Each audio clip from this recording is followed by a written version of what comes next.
Hey bag makers, I'm Sarah Lawson from Sew Sweetness. Thanks so much for joining me for Sewcial Sunday, my weekly sewing chat.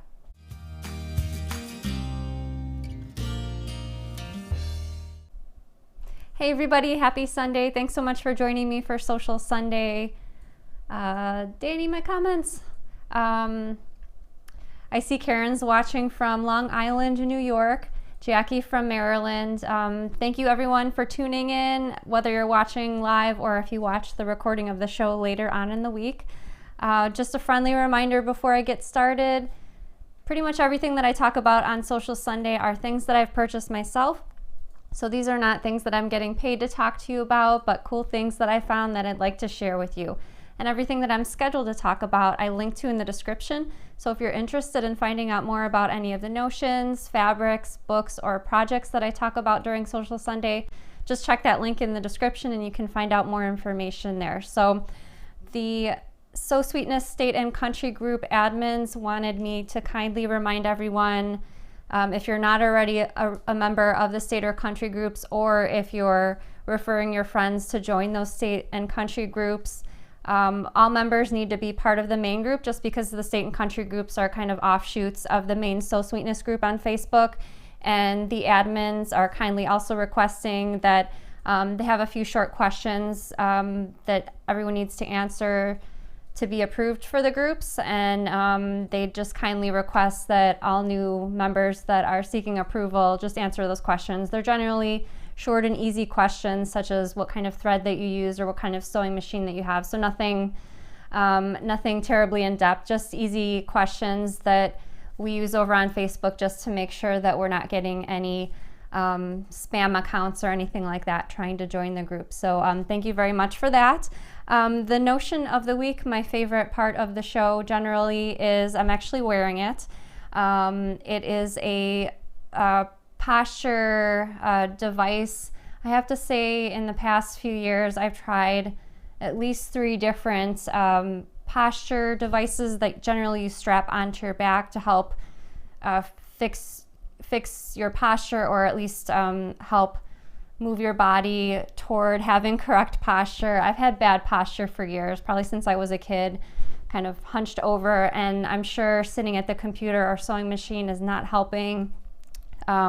Even my riding instructor says, I know you're sitting at your sewing machine all day, but your posture could be a little bit better. And so I tried, even though the 3 different devices that I purchased in the past didn't work out for me, for whatever reason, the 3 that I tried previously had to be strapped on, usually with Velcro, either on the sides or kind of down underneath the arms. And after an hour or 2 of having the previous ones on, the Velcro was just scratching me like under my armpits or digging into my skin, and so I had to kind of kick those to the curb right away. But I tried this new one as a last resort, the last one that I was going to try as far as a posture device, and I kind of like it. It's definitely for sure a lot better than the previous ones that I tried before. So I'm going to show you the box first.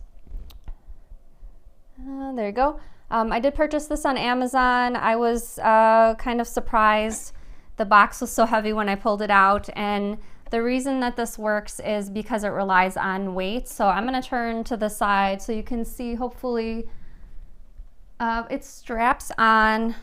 There's no Velcro. You wear it kind of like a backpack, and there's a 2-pound weight with a removable 1-pound weight over here. So this is attached with Velcro. So if you use this and you decide you don't need the extra weight, you can take the extra 1-pound weight off, and it's adjustable. So when I first put this on, the portion with the weights was up here kind of in the middle of my back, and I adjusted it to see what was most comfortable, and I found that it was most comfortable with the weights kind of in the small of my back. I assume everyone will be different, but again, you just put it on like a backpack. There's no Velcro, there's just plastic strap adjusters, as you can see near the back. I'm not very flexible, so I can't point all the way up high. I was reading the packaging. The Amazon listing said that this was supposed to come with instructions. I think the instructions were just missing from my box, but there was a little chart. Maybe Danny can switch to the overhead camera really quick, because there was a chart on the packaging of the box. I know the writing is really small, but there's 2 different colors over here. The red is people's back pain without the device on, so lower back, middle back, and upper back. And the green was their level of pain with the device on. So I just wanted to show you that little graph. Dan, you can switch back to the front camera. So far I'm liking it. I like that the weight is there. The weight doesn't make it heavy, and the weight, I don't even feel it. It doesn't feel heavy in my shoulders or anything like that. But it's kind of a gentle reminder when I'm sitting at my desk or even standing up, but usually I'm sitting at my desk to kind of snap into the correct posture. And the reviews on Amazon also mention to start slow, so don't start off wearing this if you decide to give it a try for 12 hours in one go. Maybe do an hour or two at a time. Take it off, maybe put it back on later, so kind of ease into it. So far I'm liking it. It will definitely be a blessing if it can reduce, not that I have a lot of back pain, but when I'm sitting at the computer or sewing machine for a long time, my back and especially the upper portion of my neck start to feel the strain, certainly, of being at work. So wanted to let you know about this because I saw in the Amazon listing a lot of people were using it for sewing and quilting, which is what we do. So let's see, Peggy says, did you find it difficult to keep in place? Like maybe you need a cross strap across your upper chest? There was actually, I took it off already, but you probably saw it when I turned around, but there was this cross strap that goes across your back, and I felt it wasn't moving around. I didn't feel uncomfortable, like I had to keep moving my shoulders around. And this cross strap is removable, so if you, I guess, get it on and prefer not to have that on, I didn't feel it when I was wearing it, but certainly it has clips, and you can just unclip it on each side and just wear it with the weight. But here's what it looks like off, and here's the Velcro portion. This is the 1 pound weight, and the weights are actually, it kind of feels and sounds like sand, so nothing to poke you in the skin or anything like that. Timber says, have you sewn with it, Sarah? Yes, I was sewing with it using my computer. Using my computer I feel is the biggest culprit, but it was nice to wear, and I tried to keep my back off the back seat of my chair in order to let this posture pleaser do its job rather than leaning against the back of the chair. So in that aspect, for me personally, I found it was easier, again, if I wasn't leaning against something, so that I could let the straps kind of do their job with the weight. So hopefully that was helpful. The link to that is in the description, and I was quite surprised when I first got this box a couple months ago, because I think I was assuming it would be like the other posture devices I purchased in the past, like weighing a couple ounces, but obviously since it has the weights in there, it is quite heavy. I mean, not quite heavy, but about 3 pounds, so heavier than I was expecting. But anyway, that was the Body Right Posture Pleaser. So I have one more kind of new item to show you. It was something that I wanted to share when I was showing Tula Pink's latest fabric called Homemade, and I could not find these ribbons when I was showing the fabric because they were packed away in moving boxes. So Danny's going to switch over to the overhead camera, and I'm going to share with you these really great ribbons from Renaissance Ribbons. So there's 3 different colorways of ribbons, and they're in varying widths. And they're grosgrain ribbons, so some of them on the back you can see kind of the threads from the ribbons, and some of them not so much. So this one I feel like is almost double-sided, so the pink background on the front and the red background on the back, you could use either direction for that particular one. Of course, the fabric line, you might have some already, is all sewing themed, so I really loved. My favorite especially is this measuring tape, and the measuring tape is kind of double-sided. Not so much the scissors, but really cute designs. They go with the fabric, or of course if you just like to use them on their own. And let me flip through the other 2 colorways just so you can see all the really great colors. So these ribbons definitely pop, and they'd be really great for either kind of like a contrasting accent on the top or bottom of a bag or pouch, or if you have the filigree double zip pouches pattern, you can just use some of the ribbons on that particular project, since I used Renaissance ribbons on my versions. And then the back is red. And then I have one more colorway of ribbons to share with you, the blue colorway. I just love that sewing machine artwork. It's so detailed, especially for a ribbon, and that plug coming out of there, it's just fantastic. And then this one's kind of a charcoal gray on the back. Again, that one's double-sided. And they're just really fun, and you don't need to have a big piece of ribbon on your project. Just a small portion horizontal across the project would be enough. And again, these are Renaissance ribbons designed by Tula Pink, and the link to the Renaissance ribbons website is in the description. So in regards to that first notion that I shared, I have a question for you. Let me know in the comments wherever you watch our videos, either on Facebook or YouTube. Does your back or neck hurt when you sew generally? So let me know. I think probably a lot. I'm gonna guess a lot of people are gonna say yes, but definitely having good posture, and especially good posture if you have a cutting table, or if you're working on your dining room table, wherever you're cutting out fabric, having good posture there is also important, so that you're not hunched over and using your rotary cutter or scissors, or however you're cutting your things out for your bag projects. Having good posture when you're standing also is super important. So I've been working on a bunch of quilt projects lately. I just feel like it helps take my mind off things to work on a longer project like a quilt. And so before the weekend, I started working on the Meadowland Quilt from Then Came June. So actually I cut out these fabrics. It's rather embarrassing to admit this, but I cut out all the fabrics for this project probably a year and a half ago. I cut all the fabrics out, and then I put them in a Ziploc bag, and then I'm not sure why I didn't do anything with them right away. Sewing for me is kind of like a squirrel taking notice of shiny objects. I cut out fabric for something, I see another shiny object as far as another project that I'd like to make, and then off I'm neglecting the previous one in search of the next project. And so I'm gonna ask Danny to flip to the overhead camera so that I can show you my fabric choices. And I made 11 quilt blocks so far. So that's the quilt pattern. I decided to go with greens and blues. So I think I cut out probably more fabric than I actually needed. And I did decide to use, I'm not sure if the metallic is coming up on screen, but I did decide to throw one non-green or non-blue fabric in there. This is from Robert Kaufman Fabrics. It's Essex linen metallic, and this is like a gold.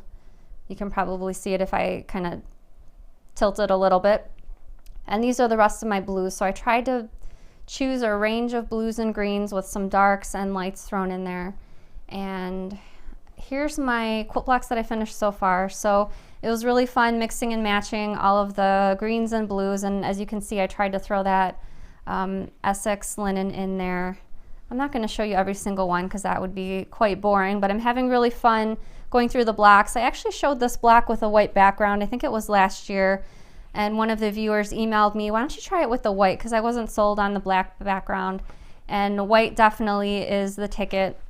I'm actually making this quilt. I think I'm going to make it for my therapist, so I'm not sure how many blocks I'll end up with. I'm shooting for 30, but if I end up with, say, 20 blocks instead of 30, I'll be fine. That'll be, I think, a twin size quilt at least, so I'll be happy with whatever I come up with. I'm going to keep working until, I hate to say it, but I start to lose interest, and then however many blocks I have, then I'll kind of round up to the next amount of blocks so that I could finish the quilt. So that's what I started working on before the weekend. Danny and I are also working on a few things behind the scene. We'll announce some things soon, but at a later date as far as the things that we're working on. So next I have some new fabrics to show you that I've added to my stash recently. I have to admit I've been hanging on to all my new stash fabrics for quite a while just because I got so many in before all of these things started happening. So Danny's going to flip back to the overhead camera and I'm going to show you my new fabrics. So the first three are from a fabric line called Happy, and I thought it was quite appropriate, trying to move toward feeling more happy. And so I didn't purchase the entire line, but I purchased one of these happy prints and two more prints with little hearts, which I thought were really cute and would make a great bag or pouch. Next fabric is Animals A to Z. It was a fabric line which would be really great prints for maybe a baby quilt or a wall hanging. I just purchased the print with the all over animals, but there was another print from the line with actual letters from the alphabet with the animals, which would be really cute for a wall hanging for a nursery or things like that. This one I really want to make into an apron. I'm not sure what apron pattern to use. I've made an apron in the past, but I guess I'm kind of looking for something just simple looking, maybe not even a pocket, but if you've made an apron recently and you were really happy with the pattern, let me know because I'm looking for a really quick and easy one. I really like the lettering on this particular print because it reminds me of a chalkboard, and it's just really awesome. I like all the different foods and desserts on there. So I love this fabric. I think I bought 2 or 3 yards because the stack feels kind of thick. And the last set of fabrics is from a fabric line called Winter Wonderland. Designs are from Charlie Harper, and I just purchased 3 of them, but I thought they were not overly Christmassy, but I liked them, the fact that they were sort of a winter theme with the birds. I like the geometric prints, and this one is with a stocking, so kind of reminds me of like a suet basket colliding with a stocking with treats in it, so I thought that one was really cute as well. Not sure what I'm going to make with those, but I'm going to save them. A lot of people do Christmas sewing over the summer just because that's when a lot of the cool Christmas fabrics start coming out, and so I'll be looking for some ideas to make with these, especially the Christmas ones. So hopefully maybe 1 or 2 of those caught your eye. I have lots more to share with you in future weeks. So I have another question for you. Let me know in the comments, what Sew Sweetness project would you like to make over the summer? Maybe you have a Sew Sweetness pattern printed out that you're getting ready to make, or one that you would like to make for a certain summer use, maybe a beach bag or a market tote or something like that. Let me know. I'm thinking of making another Kanga supply roll for maybe sewing tools. My original Kanga supply roll from Minikin Season 2, I use it for my makeup, and it's really handy, and it's probably one of my projects that I've made that gets the most use. So I'm thinking about making another one in a different fabric. My original one is made in Tula Pink, and trying to think of what other fabric I can use to make another one. So Danny's going to post. Danny, do you want to do the video first or the photo first, or it doesn't matter? Whatever you choose. Some viewers were asking lately about Smudge, and I did post a photo lately of Smudge in the Facebook group, but I realized not everyone's on Facebook, which is completely fine. So my friend Katie from the barn sent me a picture that she took of Smudge when she rode him the other day, and on the right hand side is Katie's horse Riley, so he's looking on like, what are you doing with that other horse, probably. But there's Smudgies, and my trainer Paula sent me a video of Smudge getting turned out the other day. We had a lot of rain recently in Chicago, and so this video is of Smudge. Smudge doesn't go out on the lunge line. He gets chased, and so that's what they call it. Not really people running after him, but he's encouraged to run around in the indoor arena to get his exercise, to run off some steam. So that's what this really short video that Danny's going to play is.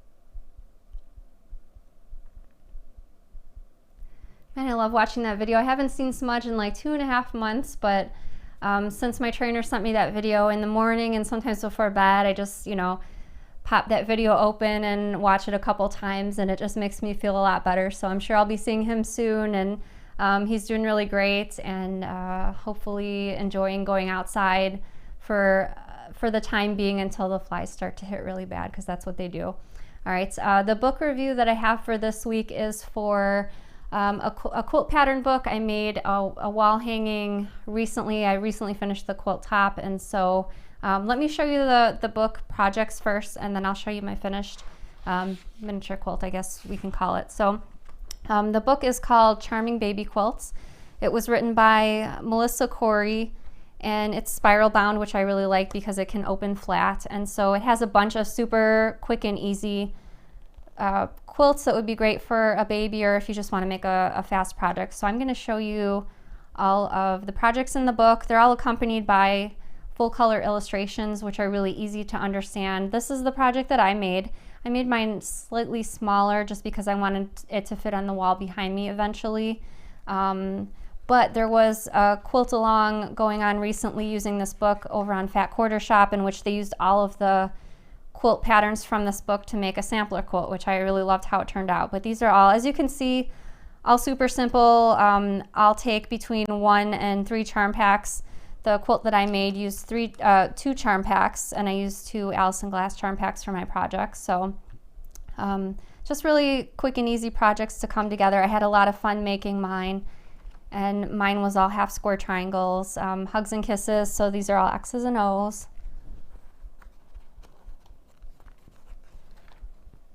Another one with just mostly little squares and kind of like a flower quilt block over there.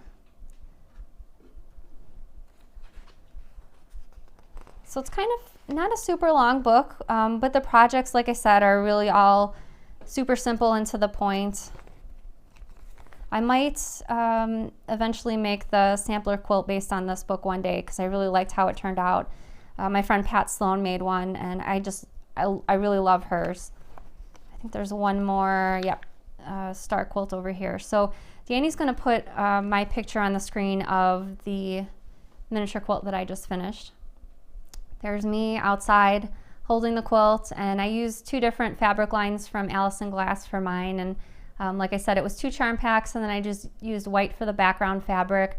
There is a white border that goes around the quilt, but I decided to leave mine off because I wanted it eventually to fit behind me on the wall, and with the border it just would have been slightly too big. So I had a lot of fun making the quilt. I think I spent probably 2 days making it, maybe 1 day assembling all the half square triangles, and the second day laying out all the pieces and sewing all the rows together. And I did use, I forgot to link it in the description, but I did use the paper perfect half square triangles designed by Lee Heinrich from Freshly Pieced, and basically it was Lee has these foundation paper piecing templates for assembling half square triangles, and so that's what I used because using her foundation paper templates made things a lot more accurate for me. Half square triangles are not my strength, and so I felt like I needed all the help I can get, and so I used those templates from Lee. And again, her website is Freshly Pieced, and you'll be able to find that in her shop, as well as her summer sampler 2020 sew along, which I also purchased, and I'm going to be making my summer sampler quilt later on this summer with Lee. So Danny's favorite part of the Sunday show, we'd like to invite all the bag makers to stand proud and let us know that you're part of the Sew Sweetness squad.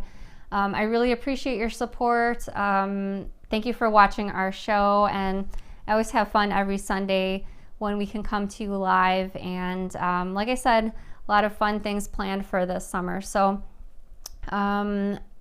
if you have any questions for me, let me know in the comments. You can type your questions, whether you're watching on YouTube or Facebook, and they could be questions about bag making, about a specific notion or tool, or a general sewing question. Go ahead and type your questions in the comments, and I have a great giveaway at the end of the show, so stay tuned for that. So let me see, my sewing room, we still haven't filmed a studio tour. Everything's a mess. We're still looking to add some equipment to the sewing room as far as lighting and cameras go, so we still have something planned for the future. We don't have it ready yet, however. Becky said, how is your sewing room coming along? Are you feeling organized yet? You know, it's so funny. I thought moving from our 11-foot by 11-foot room in the old house to now, which is, you know, quite a bit bigger, I'd have all the things off the floor. I'd be able to walk around the room freely. All my previous problems would be solved. And it's funny looking around the room right now. I have some quilts on the floor. I have a bunch of fabric piled over here next to me on my right. It's basically what my old sewing room was, except more room on the floor, so more mess on the floor. I don't know how that happened, but I guess I got to get my act together and get things a bit more organized. I do have a few empty drawers still, so, you know, plenty of places where I can shove some things, but I don't know. Yeah, I don't know what's happening in here.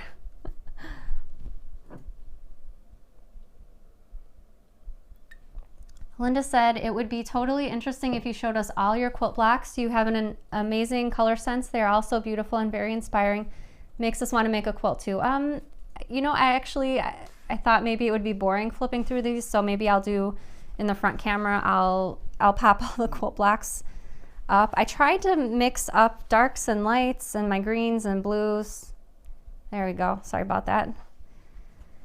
And it was hard because I was second guessing some of my choices. Like some of my green fabrics are a bit too like teal colored for me. Like after I cut them out, I was like, I don't know if I was quite going for that kind of color scheme, but I don't know. I had the fabrics cut out, so I thought, well, I'll just go ahead with what you have.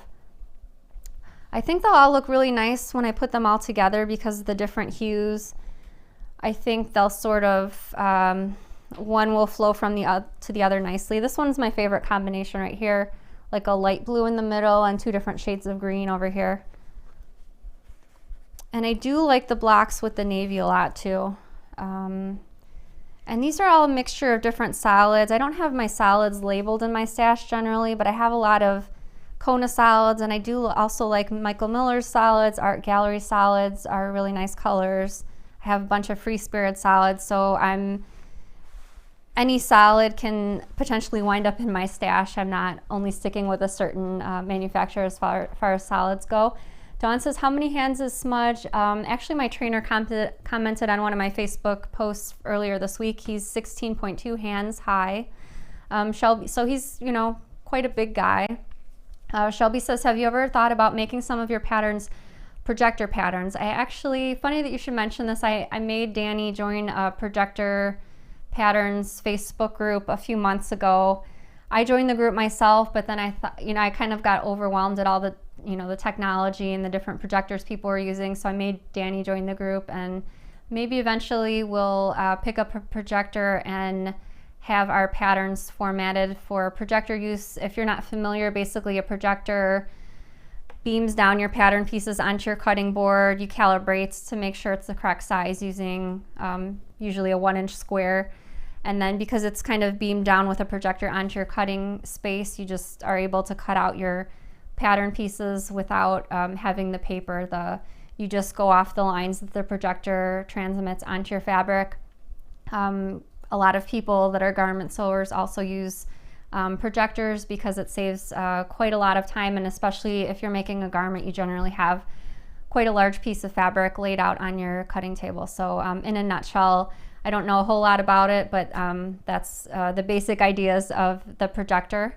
Kelly says, wondering how your bread turned out. I love making bread, and I actually made homemade pizza dough. Was it yesterday or the day before?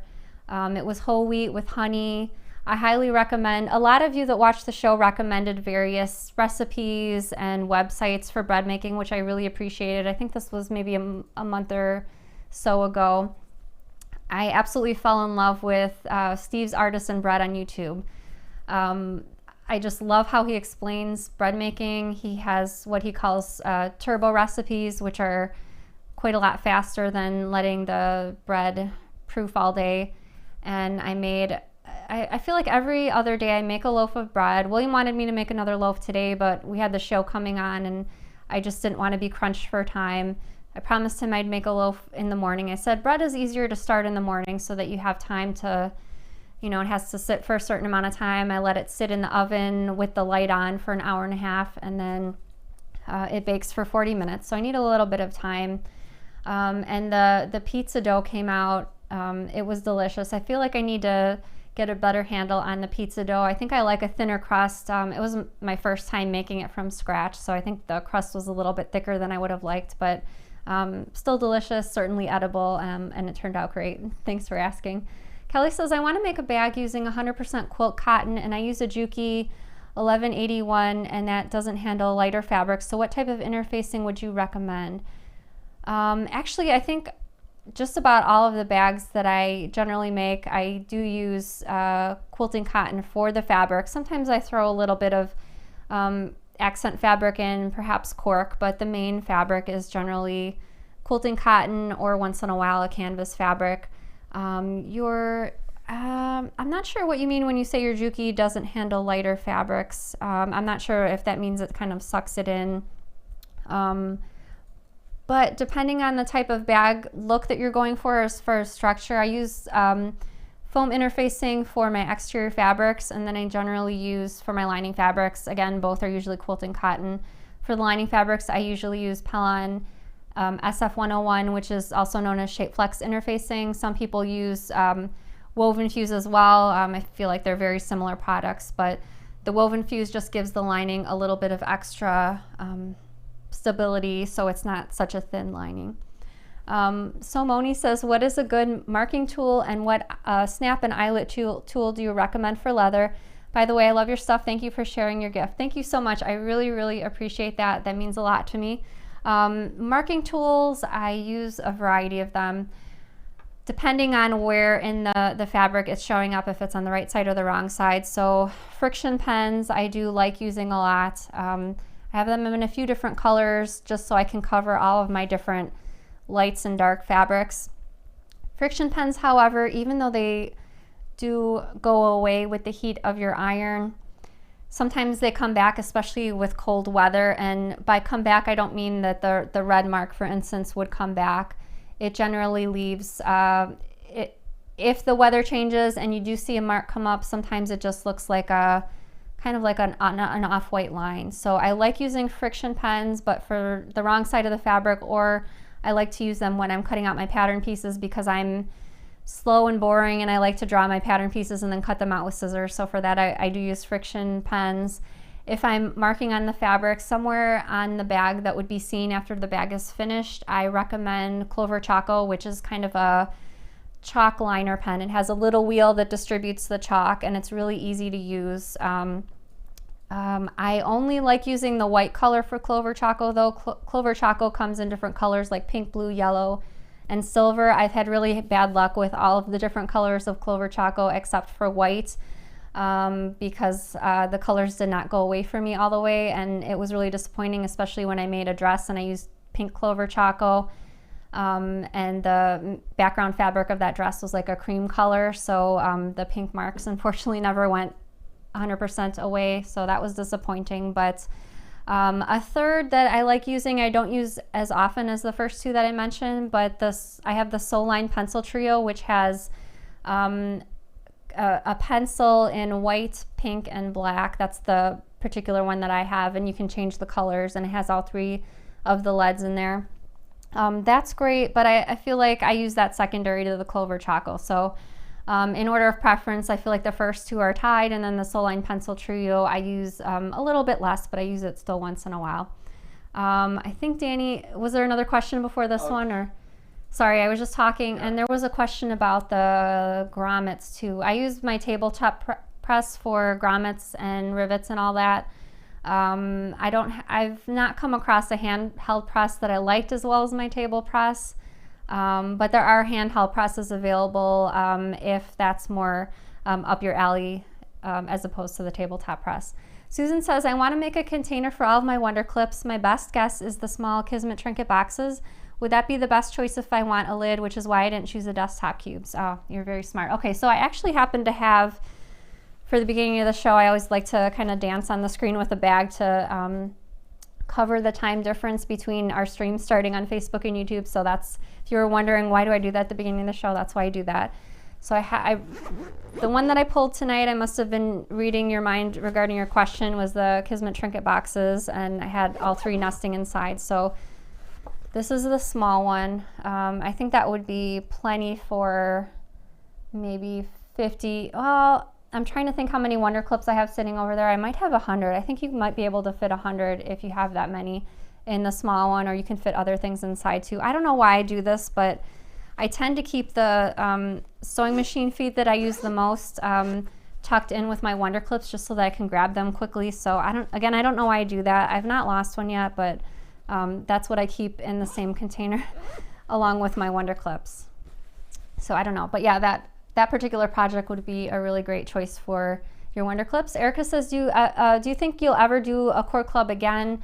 Not ruling that out. We were supposed to, we were supposed to come back with cord club at the end of last year, and then we just had, over time, our orders have increased, which is fantastic, but we haven't increased space or employees. And then when everything started with COVID, our employee hasn't been working for, we've had him stay home for his safety for I think 2.5 months now, and so we just can't, Danny and I and the kids are handling the orders. We just can't handle another thing but not ruling it out. Hopefully one day. I hate to keep making excuses for why we can't come back with it right now, but that's our unfortunate reason for now why regarding Core Club. Sandy says, have you ever heard of the Raisin Bread Riser? I have not, but I don't even know what that is, but I'm going to write that down. I'll look it up after the show. Thanks for letting me know about that, though. Sounds very interesting. Mary says, have you ever made bagels? I have not made bagels, but I saw one of my Facebook friends made bagels today, and she made several varieties and posted them on Facebook, and they just looked really, really good. I love bagels with cream cheese or peanut butter or homemade jam. So I would like to make some. Hopefully they're not hard. If you have made some before, let me know. Hi Sarah, is that possible to give us tips and tricks to quilt baby clothes into a blanket, please? It's all stretchy fabric. That is fantastic. I'm going to write that on my list. I actually, from when my kids were babies, I saved not all of their baby and toddler clothes, but just certain things that when I looked at gave me good memories. So I have a plastic tub with a lid in the basement, one for each of their clothes. I don't save their clothes anymore just because they're bigger and the stuff seems to get worn out a lot more quickly, but when we moved to the house, I did have to put those 2 tubs in the basement, and I will see about putting something together for that, because maybe it would be better if I made the memory quilts sooner rather than later. Tina says, did anyone catch the name of the chalkboard lettering fabric Sarah showed earlier? It's actually linked to in the description, and I think it was linked under Metro Cafe. I think that was the name of the fabric line. I linked to it on Hancock's of Paducah, I think, because I couldn't find it on Etsy, and that's how I originally purchased it. Linda says, try using baby wipes to remove the friction pen shadow. I've never heard of that before, Linda, but thank you for letting me know, because that's a really great tip. Shauna says, do you sell the last marking pen on your website? I actually sell all 3 of those pens that I mentioned on my website. It's in the shop under the notion section, and actually we added a bunch of new notions lately, but we do have all 3. I apologize, they're not linked to in the description because I didn't know this question was going to come up, but the names are the Friction Pen, Clover Choco, and the Soul Line Pencil Trio, and the notion section, they're all in alphabetical order, so you should be able to find those easily. Thank you for asking. Jeanette says, do you use your tabletop rivet press for installing press snaps? I do have several different dies for my tabletop press. I originally purchased my rivet press from Minkus Margot on Etsy, and over the years she was able to come across a die for cam snaps, which are plastic snaps, and so I do have a die for installing plastic snaps. I do not have a die for metal snaps for my press, but I believe she does have a die in her shop for that. I like to use the handheld snap setter tool for some metal snaps, so I have both. They're both easy to use, and just depending on, I guess, what I'm working on or what kind of snap I'm looking for. Krista says, I recently placed an order and received it very quickly. I was impressed how fast it came. Well, that sounds like a miracle, because some of the packages we've been sending out lately have been either going on the scenic routes around Chicago or taking a little bit of extra time to arrive, which is completely understandable with what's going on, but I'm glad everything's arrived safely, and I hope you enjoy using what you ordered. Kelly says, when you sew with leather, what do you use for interfacing? So it depends on what portion of the bag you're using the leather for and what kind of look you're going for. Some people just use the leather by itself with a lining. I guess because I've been using the foam interfacing for so many years, I just really like the structure that the foam gives. So in some cases, again, depending on the thickness of the leather, I might still use the foam. I've seen some people use maybe like a sew-in fleece just to make it slouchier but a little bit thicker. So again, it probably depends on the weight of the leather that you're using or what kind of look. But if you're unsure, you want to talk through some options, you can always email me. I'm happy to help. My email is sarah@sewsweetness.com, and that's Sarah with no H. It's funny because whenever I mention my email address on the show, I always mention the part about the no H just to make sure people address the email to the correct place. And sometimes people email me and they're like, hey, Sarah with no H. So somebody did that the other day, so that made me think of that story. Let's see. So Bobby, YouTube comments have stopped again. Gotcha. All right.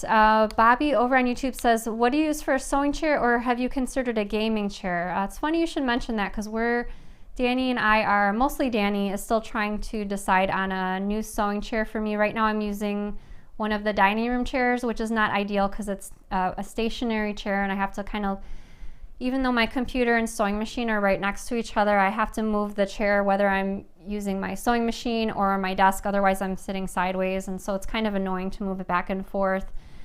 Danny found a couple of options for me as far as chairs, but we haven't purchased one yet. Danny, do you remember the company that the chair was that you were considering? We're looking at ergonomic chairs, not gaming chairs. They seem to be better.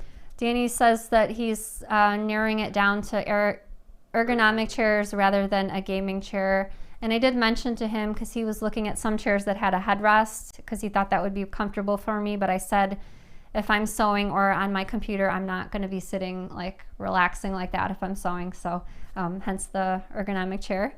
Tessa says, hi Sarah, what bag would you recommend for a beginner? So I highly recommend the Baker Street bag.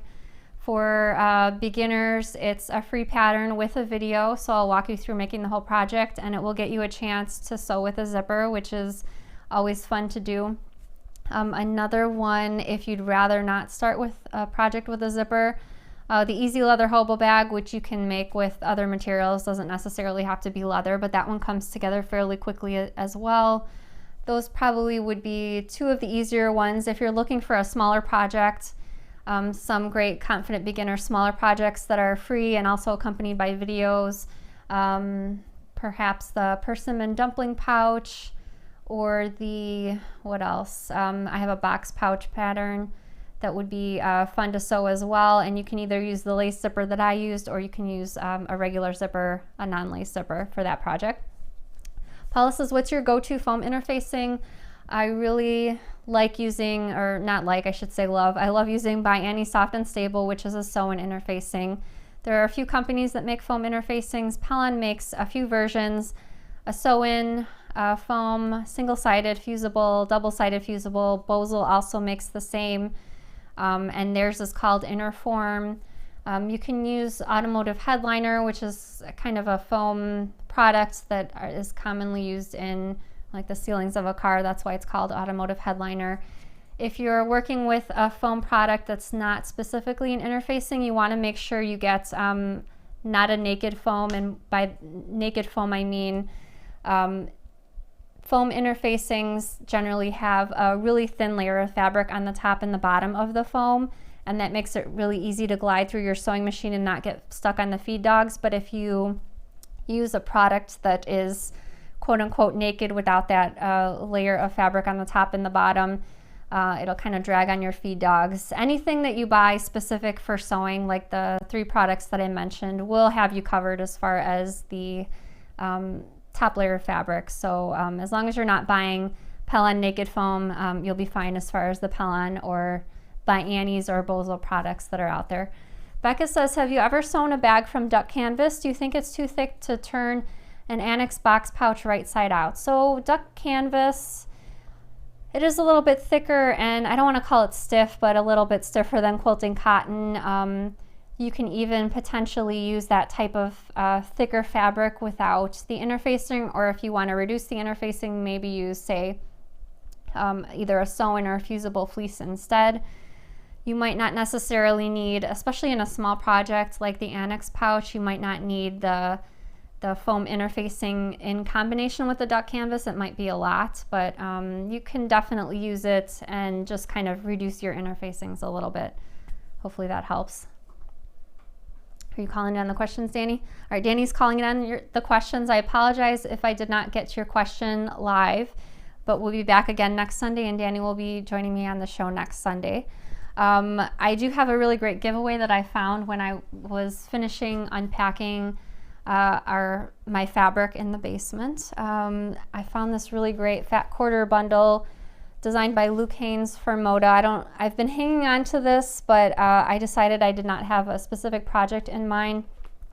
I'm gonna have Danny switch over to the overhead camera just so you can see the fabrics and well, not the fabric, I guess I don't want to open up the bundle, but Really great bright colors included in the fabric line, and Luke included some graphic prints in there as well. And I really like this shoe print over here. So again, Fat Quarter bundle from Moda. All you have to do to enter the giveaway is answer this question in the comments wherever you're watching our show, either on Facebook or YouTube.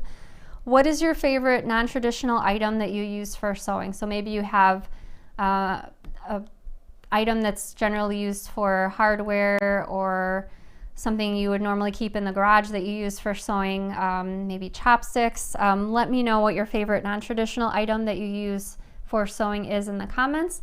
I'll announce the winner on next Sunday's show, draw the winner on Saturday, and good luck to everyone for that giveaway. It's fantastic. Thank you everyone so much for watching Sewcial Sunday. I hope you have a great week and happy sewing. Bye everybody.